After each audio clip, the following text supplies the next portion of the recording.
تقلید اور منہج سلف. منہج سلف کی دعوت الحمدللہ ہمارے یہاں بہت مضبوطی سے دی جا رہی ہے اور اچھی بات ہے, لیکن منہج سلف صرف عقیدے کے معاملے میں نہیں ہے, منہج سلف فقہ کے معاملے میں بھی ہے. پکا سلف کے منہج پر رہنے والا وہی ہے جو عقیدے میں بھی صحابہ کو فالو کرے اور فقہ میں بھی صحابہ کی بات مانے. لیکن جو شخص عقیدے میں کہے گا کہ ہم قرآن و حدیث کے ساتھ صحابہ کے منہج کو مانتے اس لیے ہم سلفی ہیں, اور عقیدے میں اور فقہ میں بعد کے لوگوں کو فالو کرے, قدوری کو, در مختار کو, یا المدونہ کو, یا اسی طرح سے فقہ حنبلی کی کتابوں کو, ان کو لے کے چلے, وہ کیسے سلفی ہو سکتا ہے جی؟ سلفی وہی ہوگا, حقیقی سلفی ہوگا جو عقیدے میں بھی صحابہ کو مانے اور فقہ میں بھی صحابہ کو مانے. جن کی فقہ صحابہ کے خلاف ہو, چاہے وہ حنفی, شافعی, حنبلی کوئی بھی ہو, وہ اہل حدیث نہیں ہو سکتا. تو یہ جو منہج کی دعوت ہے, یہ دعوت صرف عقیدے کی حد تک نہیں ہے اہل حدیث کی, یہاں یہ دعوت فقہ کے معاملے میں بھی, یہ اہل حدیث کی پہچان ہے. اہل حدیث کا منہج یہی ہے کہ صرف عقیدے میں صحابہ نہیں, وہ ہر معاملے میں صحابہ کے ساتھ ہے. عقیدے کا مسئلہ ہو اس میں بھی صحابہ کے ساتھ ہے, فقہی معاملات میں بھی صحابہ کے ساتھ ہے. اگر صحابہ سے کوئی چیز ثابت ہو گئی تو کوئی دنیا میں چاہے کوئی کرے, چاہے چاروں مسئلہ کو اس کو نہ کرے, ہم ماننے کے لیے تیار ہیں. ایسی بہت ساری, جیسے پاؤں سے پاؤں ملانا نماز میں, یہ کون کرتا ہے؟ اہل حدیث کرتا ہے. چاروں میں کوئی نہیں کرتا, نہ حنفی, نہ شافعی, نہ مالکی, نہ حنبلی. سعودی عرب میں جا کے دیکھ لیں, کوئی حنبلی عالم نہیں کرتا, کوئی حنبلی عالم اس کو مانے. شیخ ابن عثیمین نے تو رد کیا اس کے, غلط. شیخ صالح الفوزان کہتے غلط, ایسا نہیں کرنا چاہیے. ماننے کے لیے تیار نہیں حضرات نا, صرف اہل حدیث اس مسئلے پہ جمع ہوا, کیونکہ یہ چاروں نہیں مانتے. چاروں فقہ اہل حدیث مانتا ہے اس کو, کیونکہ اہل حدیث کا منہج, اہل حدیث نے صحابہ کو صرف عقیدے میں نہیں مسائل میں بھی لیا ہے. جب حدیث سے ثابت ہے تو ہم اس کو مانیں گے.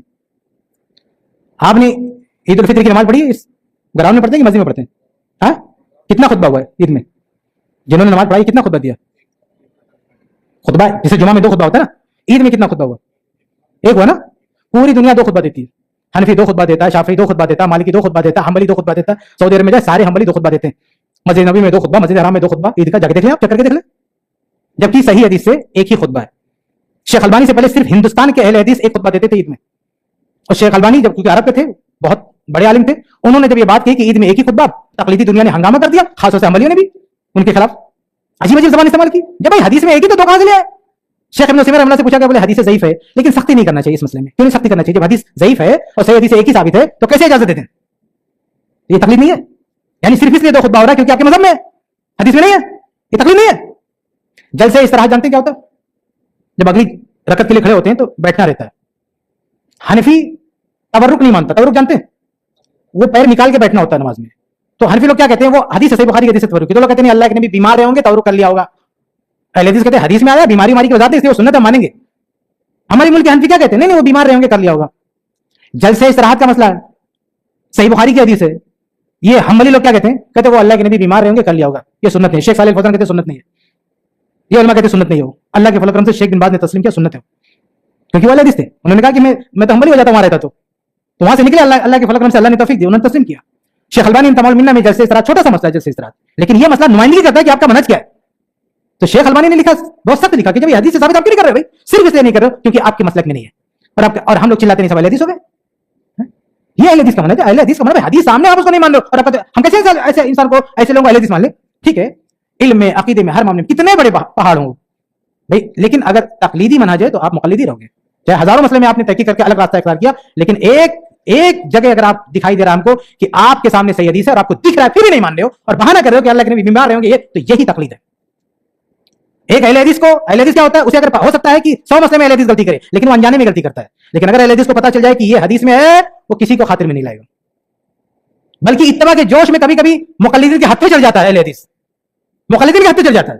کیسے بھائی, کسی نے کہہ دیا رکوع کے بعد ہاتھ باندھنا چاہیے اور یہ حدیث میں آیا, بولا والا اہل حدیث عمل کرنا شروع کر دیتا ہے. کیوں؟ کیونکہ اس کا منہج حدیث ماننا ہے. اسے نہیں پتا یہ تقلیدی دنیا کا مسلک ہے, یہ حنبلیوں کی اپنی فقہ کا مسئلہ ہے. حدیث اس کا کوئی تعلق نہیں ہے, لیکن بیوقوف بن گیا اہل حدیث, کیونکہ بیچارہ اس کا جذبہ حدیث ماننے کا, آپ نے اسے بتا دیا حدیث کے مطابق ہے, آپ پہ بھروسہ کیا, بیوقوف بن گیا وہ. تو یہ تقلید ہے میرے بھائی کہ آپ کے مذہب میں کوئی بات کہی تھی کہ امام احمد رحمہ اللہ سے پوچھا گیا کہ رکوع کے بعد ہاتھ باندھے یا نہ باندھے, بولے کہ اس کے بارے میں مجھے کوئی دلیل نہیں پتا, مرضی باندھے مرضی نہ باندھے. اس کو کیا بولتے ہیں, رائے بولتے ہیں, رائے. کہ امام احمد رحمہ اللہ کہہ رہے ہیں رکوع کے بعد ہاتھ باندھو یا نہ باندھو مجھے نہیں پتا. انہوں نے ایک رائے پیش کی, بعد کے لوگوں نے اسے مسئلہ بنا لیا اور حدیث لالا کے چپٹا دیا کہ نہیں تو حدیث میں. یہ ہے تقلید, کہ آپ اپنے مسئلے کی بات میں جو کبھی رائے تھی اس کو آپ نے آج مدلل کر دیا. تو میرے بھائی, اور اہل حدیث اس کو ماننا ہے, بہت سارے اہل حدیث رکوع کے بعد ہاتھ باندھتے, کیوں؟ کیونکہ ان کو لگتا ہے کہ یہ, کیونکہ کلیم کر کے مفتی کلیم کر رہا ہے کہ حدیث میں, تو اہل حدیث مان رہا ہے اس کو.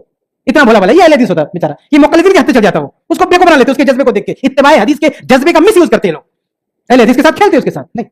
لیکن جس دن اہل حدیث کو پتا چلے گا کہ حدیث میں نہیں ہے, وہ نکال کے باہر پھینک دے گا اس کو.